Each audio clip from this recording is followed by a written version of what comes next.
19 August থেকে পূর্ব বর্ধমান জেলার শহর বর্ধমানের কল্পতরু ময়দানে শুরু হয়েছে আনন্দবার্তা ওয়েলফেয়ার সোসাইটির উদ্যোগে অনূর্ধ্ব 13 বছরের খেলোয়াড়দের নিয়ে গোল্ড কাপ ফুটবল প্রতিযোগিতা। বুধবার দুটি খেলা অনুষ্ঠিত হয়। প্রথম খেলায় অনুষ্ঠিত হয় ময়দানে স্পিড কোচিং ক্যাম্প ও শুটিং স্টার। এদিন খেলায় ময়দানে স্পিড কোচিং ক্যাম্প 6-1 গোলে জয়লাভ করে। খেলায় ময়দানে স্পিড কোচিং ক্যাম্পের Rohit Tudu man of the match হন। 1 গোলে জয়লাভ করলো ময়দানে স্পিড। আমাদের ম্যান অফ দ্য ম্যাচ হয়েছে 98 নম্বর জার্সি পরে রোহিত টুডুর হাতে ম্যান অফ দ্য ম্যাচের পুরস্কার তুলে দিচ্ছে আমাদের বিশিষ্ট খেলোয়াড় এবং বর্তমানে বড় কোচ আমাদের রাজীব শুক্লা রয়েছে, আমাদের সঙ্গে বিশিষ্ট সমাজসেবী কাল রয়েছে। আমরা ওনাদেরকে রিকোয়েস্ট করবো ম্যান অফ দ্য ম্যাচের পুরস্কার তুলে দেওয়া।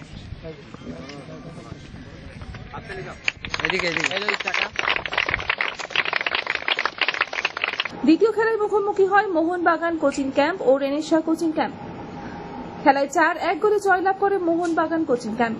খেলায় ম্যান অফ দি ম্যাচ হন রোহন ক্ষেত্রপাল। গ্রুপ বি এর খেলায় গুরুত্বপূর্ণ খেলায় রেনেসা কোচিং ক্যাম্প এবং মোহনবাগান কোচিং ক্যাম্প দুটি দলের খেলায় মোহনবাগান কোচিং ক্যাম্প জয়লাভ করলো 4-1 গোলে। Rehan Kshetrapal man of the match হয়েছে, তাকে আসার জন্য অনুরোধ করছে আর ম্যান অফ দ্য ম্যাচের পুরস্কার তুলে দেবে।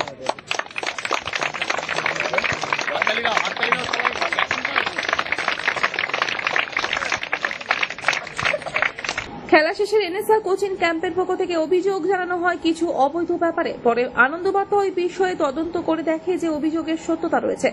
সেই কারণে রেনেসা কোচিং ক্যাম্পকে জয়ী ঘোষণা করা হয়। ম্যান অফ দি ম্যাচ হন রেনেসা কোচিং ক্যাম্পের অভিরাজ হাজরা।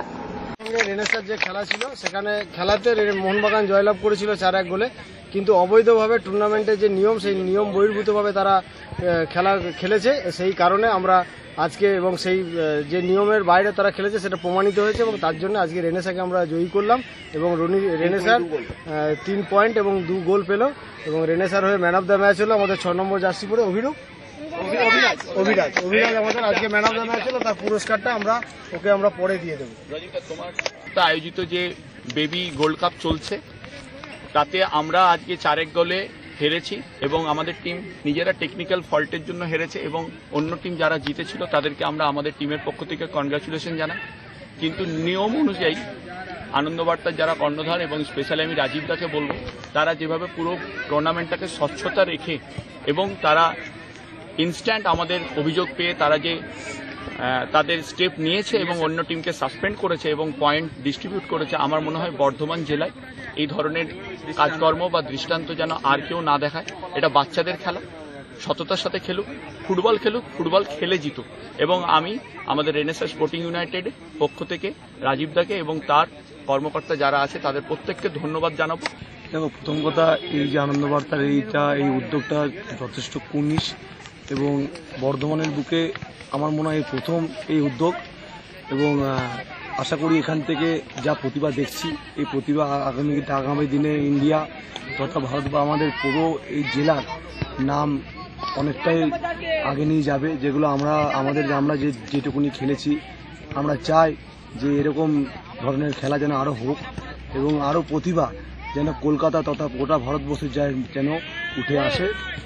প্রথম যে কথাটা বললে, বর্তমান যুগে মোবাইলে আসক্তি বাচ্চাদের তো কোনো দোষ নাই, বাবা মারা এটা নিয়ে এসছে। বাবা মারা যদি বাচ্চাদেরকে মাঠমুখী করে পারবে গার্জেন, কারণ একটা শিশু যখন জন্মায় তারা প্রথমেই জানে না যে সেটা মোবাইলে আসক্ত হবে না অন্য জায়গায়, কিন্তু তাদেরকে যদি হাত ধরে নিয়ে এসে মা বাবাদের প্রতি আমার রিকোয়েস্ট যে তারা যে কোনো স্পোর্টস, নট অনলি ফুটবল, যে কোনো স্পোর্টসে যেন অন্তত 1-2 ঘন্টা করে মাঠে নিয়ে আসে এবং বাচ্চাকে যেন মাঠমুখী করে।